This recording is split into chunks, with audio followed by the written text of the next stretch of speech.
Welcome to Yaka Digital Network Educational Videos. Uganda's school system is the result of 60 years of structural adaptation. It is an architecture defined by the tension between state-led planning and economic survival. To understand the scale of this transition, look at the numbers. Today, millions of students move through classrooms across the country. But the original infrastructure of formal education in this region was never designed for this volume. It was engineered to train a small fraction of the population to serve as low-level clerks and administrators. Every major feature of the current system, from the source of tuition to the contents of the syllabus, is a direct response to historical bottlenecks and national policy updates. Our objective today is to trace the structural evolution of Uganda's education system. Knowing how this architecture was assembled piece by piece is required to understand the framework of the lower secondary curriculum you are currently studying. Prior to independence in 1962, formal education operated on a highly decentralized, restrictive model, run primarily by Christian missionary societies alongside Islamic educational efforts. This model illustrates the pre-1962 framework. The base is fragmented along religious and racial lines, creating deep regional disparities. Moving up, rigorous examinations acted as a deliberate bottleneck, filtering out rural students. The narrow intended output, producing administrative manpower, interpreters, and catechists. To achieve this, schools relied on imperial syllabi shipped from Cambridge or London. Students studied British history and European literature, isolating them from the realities of an agrarian society. The colonial system met its goal of imperial administration, but it left the broader population unequipped for modern economic participation. Following independence in 1962, the new administration recognized that a fragmented school system hindered national unity. The government appointed the Castle Commission of 1963 to conduct a review.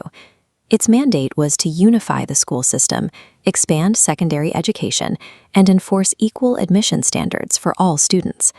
Looking back at our model, this policy shift integrated mission schools into one standardized national system. The Education Act of 1970 formalized this architecture, cementing state control over schools and management to align education with national development goals. This centralization was required to solve a specific crisis, replacing departing European experts with a newly trained class of indigenous engineers, agronomists, and doctors. Taking command of the school system was the first step in achieving structural decolonization. Controlling the schools meant little without changing what was taught inside them. The National Curriculum Development Center undertook revisions to rebuild local identity through a process of Africanization. This matrix shows the shift in content. British history and European geography were swapped for Ugandan and African history, focusing on pre-colonial state systems and independence. Furthermore, the new syllabus introduced practical, vocational skills designed specifically to support Uganda's agrarian economy. To process the graduates of this new curriculum, the state expanded higher education institutions to train the civil servants needed to run the country. Makerere University anchored this expansion, serving as the intellectual hub for East and Central Africa during this localization phase. By the end of this era, the state successfully aligned the content of its education system with the geographic and economic realities of the nation. However, these gains were strained by the political instability and economic collapse that defined the 1970s and 1980s. As economic mismanagement crippled state revenues, the government could no longer fund basic school operations.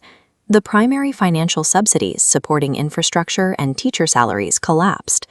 To prevent total institutional decay, schools established parent-teacher associations, or PTAs. This shifted the financial burden onto local communities.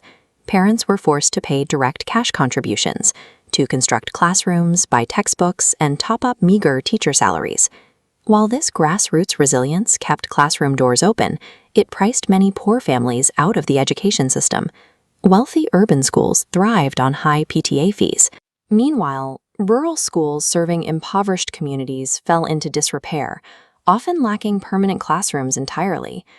The PTA funding model prevented a total collapse, but it institutionalized deep regional and economic inequalities. By the 1990s, national policy required another correction. The consensus transitioned from viewing education as an elite privilege to treating it as a fundamental human right and a core engine for poverty eradication. This shift culminated in the Education White Paper of 1992, the document that restructured the system to prioritize mass access. The primary mechanism for this was the introduction of Universal Primary Education, or UPE, in 1997. The policy abolished tuition fees in government-aided primary schools. Following the 1997 UPE marker, primary enrollment spiked from 2.5 million to over 6 million children. Removing this financial barrier integrated girls, rural youth, and marginalized families into the system. To absorb these graduates, universal secondary education rolled out in 2007. These policies shifted the financial burden away from parents and back to the central state, successfully democratizing access to education. The outcome of these policies is often described as a paradox. The gains in enrollment volume often came at the expense of qualitative standards. The sudden influx of students stretched existing infrastructure. Schools now routinely face class sizes that can exceed 100 pupils per teacher. This strain leads directly to shortages of instructional materials and contributes to high student dropout rates. To address these qualitative issues, modern reforms introduced the lower secondary curriculum you interact with today. This framework shifts focus away from rote memorization. It requires competence-based learning, prioritizing continuous assessment and practical skills mastery. But implementing this transition presents logistical hurdles. It requires extensive teacher retraining and digital tool integration, demanding resources many schools are still working to acquire. Take a moment to review. What structural bottlenecks remain in implementing competence-based curricula today? You can watch more videos for all classes and access complete course content at www.yaka.cc.